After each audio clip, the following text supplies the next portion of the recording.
લગભગ 17 વર્ષની લાંબી સફર પછી શું તારક મહેતા ઉલ્ટા ચશ્મા સિરિયલ બંધ થવા જઈ રહી છે? ધ એન્ડ થવા જઈ રહ્યો છે? છેલ્લા કેટલાક સમયથી સોશિયલ મીડિયા પર આવી ચર્ચાઓએ જોર પકડ્યું છે કે તારક મહેતા સિરિયલ બંધ થઈ જશે. આ સિરિયલ વિશે હું તમને થોડુંક જણાવું તો આ એક સિરિયલ નથી, લોકોના ડેઈલી રૂટીનની એક ટેવ છે. મતલબ જોવી જ પડે, ના જોવો તો ખાવા ના ભાવે, જમવાનું ના ભાવે અને બની શકે છે કે રાત્રે ઊંઘ પણ ના આવે. કારણ કે ભાઈ આ સિરિયલે લોકોના દિલ જીત્યા છે, લોકોનો પ્રેમ જીત્યો છે. પણ સમય જતા સિરિયલમાંથી કેટલા એવા પાત્રો છે જેમને આ શોને અલવિદા કહી દીધું, તો કેટલાક પાત્રોએ તો આખી દુનિયાને જ અલવિદા કહી દીધું.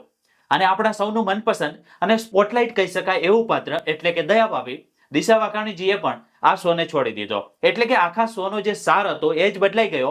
આખા શોનો સારાંશ જ લગભગ ખતમ થઈ ગયો. હવે જ્યારે આ સવાલ આસિફ મોદીજીને પૂછવામાં આવ્યો, જે શોના પ્રોડ્યુસર છે, કે શું સર આ સિરિયલ બંધ થવા જઈ રહી છે, તો શોના પ્રોડ્યુસર આસિફ મોદીજીએ જણાવ્યું કે ભાઈ જે બી ચાલી રહ્યું છે એક માત્ર અફવા છે.